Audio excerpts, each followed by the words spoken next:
नमस्कार। भारत की tax appeal प्रणाली में एक बहुत बड़ा बदलाव आ रहा है। अब कागजों के बड़े बड़े ढेर नहीं होंगे, बल्कि सब कुछ डिजिटल होने वाला है। तो चलिए समझते हैं कि जी स्टैट के ये नए नियम 2025 असल में है क्या और इनसे क्या क्या बदलने वाला है।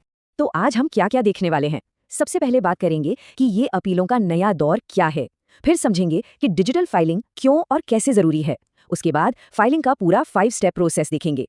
कुछ बहुत जरूरी तारीखें हैं, उन पर भी नजर डालेंगे और आखिर में इस नए सिस्टम के फायदे और कुछ काम के प्रो टिप्स भी जानेंगे। तो चलिए शुरू करते हैं हमारे पहले सेक्शन से, अपीलों का एक नया युग। देखिए, वो जमाना गया जब अपीलें फाइलों और कागजों में दबी रहती थीं और फैसलों के लिए महीनों, कभी कभी तो सालों लग जाते थे। अब सब कुछ डिजिटल होने जा रहा है और ये नए नियम उसी क्रांति की शुरुआत हैं।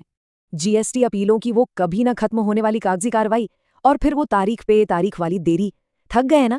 अगर हाँ, तो यकीन मानिए ये परेशानी सिर्फ आपकी नहीं है। इसने टैक्स प्रोफेशनल्स और कारोबारियों दोनों को ही परेशान कर रखा है। और बस इसी परेशानी का हल लेकर आए हैं जीएसटी प्रक्रिया नियम 2025। ये नियम एक मॉडर्न सोल्यूशन है जो हमें एक ज्यादा कुशल और पूरी तरह से पारदर्शी भविष्य की तरफ ले जा रहे हैं। लेकिन आगे बढ़ने से पहले ये जीएसटीएटी आखिर है क्या? चलिए इसे समझ लेते हैं। जीएसटीएटी का पूरा नाम है goods and services tax appellate tribunal. आसान भाषा में कहें तो ये जीएसटी से जुड़े विवादों के लिए अपील का दूसरा लेवल है, जो अब पूरी तरह से डिजिटल हो गया है। चलिए अब आते हैं हमारे दूसरे सेक्शन पर, डिजिटल फाइलिंग की अनिवार्यता। और एक बात जो यहाँ सबसे जरूरी है वो ये कि ये बदलाव कोई ऑप्शन नहीं है, ये पूरी तरह से मैंडेटरी है। मतलब अब से सब कुछ डिजिटल ही करना होगा। स्क्रीन पर ये नंबर देखिए, 100%। इसका मतलब साफ है, पेपर वर्क अब खत्म। अब से हर अपील, जी हाँ, हर एक अपील सिर्फ और सिर्फ ऑनलाइन ही फाइल होगी। कोई एक्सेप्शन नहीं, कोई दूसरा रास्ता नहीं। अच्छा, तो इस नए डिजिटल सिस्टम का हिस्सा बनने के लिए दो चीजें बिल्कुल जरूरी हैं। पहली, फाइलिंग सिर्फ और सिर्फ ऑफिशियल पोर्टल gstat.gov.in पर ही होगी और दूसरी, एक डिजिटल सिग्नेचर सर्टिफिकेट यानी डीएससी होना ही चाहिए। ये ऑनलाइन दुनिया में आपके सिग्नेचर की तरह है, जो आपकी पहचान को वेरीफाई करता है। अब जरा टेक्निकल डिटेल्स पर ध्यान देते हैं, क्योंकि ये बहुत बहुत जरूरी हैं। स्कैन क्वालिटी कम से कम 300 DPI, ताकि सब कुछ साफ साफ पढ़ा जा सके। फाइल का साइज 50 MB से ज्यादा नहीं होना चाहिए, नहीं तो अपलोड करने में दिक्कत आएगी। और डॉक्यूमेंट्स को सही से इंडेक्स करना और पेज नंबर डालना मत भूलिएगा। याद रखिए, इनमें से किसी भी चीज को हल्के में लिया तो आपकी अपील सीधी सीधी रिजेक्ट हो सकती है। तो अब जब टेक्निकल तैयारी हो गई है, तो चलिए अब सबसे काम की बात पर आते हैं। हमारा तीसरा सेक्शन, जी स्टैट पोर्टल पर अपील फाइल करने की 5 स्टेप गाइड। पूरा प्रोसेस बस इन 5 सिंपल स्टेप्स में बटा हुआ है: रजिस्टर, फाइल, स्क्रूटनी, पेमेंट और फिर ट्रैकिंग। चलिए अब एक एक करके इन सभी स्टेप्स को समझते हैं। सबसे पहला काम, जीएसटी पोर्टल पर रजिस्टर करना। और हाँ, ये सिर्फ टैक्स पेयर्स के लिए नहीं है। चाहे टैक्स प्रोफेशनल हो, वकील हो या फिर डिपार्टमेंट के ऑफिसर, जो भी इस प्रोसेस से जुड़ा है, सबको रजिस्टर करना ही होगा। रजिस्ट्रेशन हो गया? बहुत बढ़िया। अब आता है स्टेप 2, अपील फाइल करना।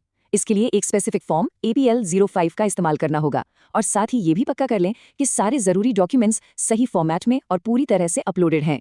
एक बार आपने अपील फाइल कर दी तो शुरू होता है स्टेप 3, यानी स्क्रूटनी या जांच। रजिस्ट्री आपकी एप्लीकेशन को बहुत ध्यान से चेक करेगी। अगर कोई भी कमी निकलती है, मान लीजिए स्कैन ठीक नहीं है या कोई डॉक्यूमेंट मिसिंग है, तो आपको उसे ठीक करने के लिए एक नोटिस भेजा जाएगा और इस पे फौरन एक्शन लेना बहुत जरूरी है। जब आपकी अपील स्क्रूटनी में पास हो जाती है, तब बारी आती है स्टेप 4 की, यानी फीस पेमेंट। ये पेमेंट भी ऑनलाइन ही करना है, भारत कोष पोर्टल के जरिए। तो सब कुछ एकदम आसान और ऑनलाइन है। और ये रहा फाइनल स्टेप। पेमेंट होते ही आपकी अपील रजिस्टर हो जाती है। और इसकी सबसे अच्छी बात क्या है, अब आप घर बैठे कहीं से भी अपनी अपील का स्टेटस रियल टाइम में ऑनलाइन ट्रैक कर सकते हैं। चलिए अब आते हैं सेक्शन 4 पर, और ये बहुत जरूरी है। बात करेंगे कुछ इंपॉर्टेंट डेट्स की। तो अपना कैलेंडर निकाल लीजिए, क्योंकि ये तारीखें आपको याद रखनी है। तो तारीखें कुछ इस तरह हैं, ध्यान से सुनिएगा। जो पुराने मामले 31 जनवरी 2022 तक के हैं, उनकी फाइलिंग 24 सितंबर 2025 से शुरू होगी। फिर फरवरी 2022 से फरवरी 2023 तक की अपीलों के लिए फाइलिंग विंडो 1 नवंबर 2025 को खुलेगी और सबसे बड़ी डेडलाइन 30 जून 2026। ये सभी पुराने मामलों को नए डिजिटल सिस्टम में लाने की लास्ट डेट है। और अब हम आ गए हैं अपने फाइनल सेक्शन पर। इस नए सिस्टम के फायदे क्या हैं और कुछ प्रो टिप्स जिनसे काम और आसान हो जाएगा। ये स्लाइड एक तरह से पूरी कहानी बयां कर देती है।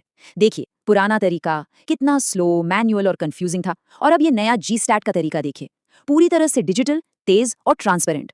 अब सरकारी दफ्तरों के चक्कर काटने की कोई जरूरत नहीं, क्योंकि सब कुछ रिमोटली आपकी उंगलियों पर है। यहाँ एक एक्सपर्ट की तरफ से एक प्रो टिप है जो वाकई में बहुत काम की है। हमेशा अपनी पूरी अपील पहले ऑफलाइन तैयार करें। सब कुछ फाइनल होने के बाद ही ऑनलाइन फाइल करें। अपने डॉक्यूमेंट्स की क्लैरिटी यानी वही 300 डीपीआई और इंडेक्सिंग को डबल चेक जरूर करें। अगर कोई डिफेक्ट नोटिस आता है तो उससे दी गई टाइमलाइन के अंदर ठीक करें और उसकी एक्नॉलेजमेंट कॉपी हमेशा संभाल कर रखें। तो आखिर में एक सवाल हमारे सामने है, इन सारे नए डिजिटल टूल्स के साथ क्या अब टैक्स से जुड़े विवादों का समाधान वाकई में ज्यादा फेयर और तेजी से हो पाएगा?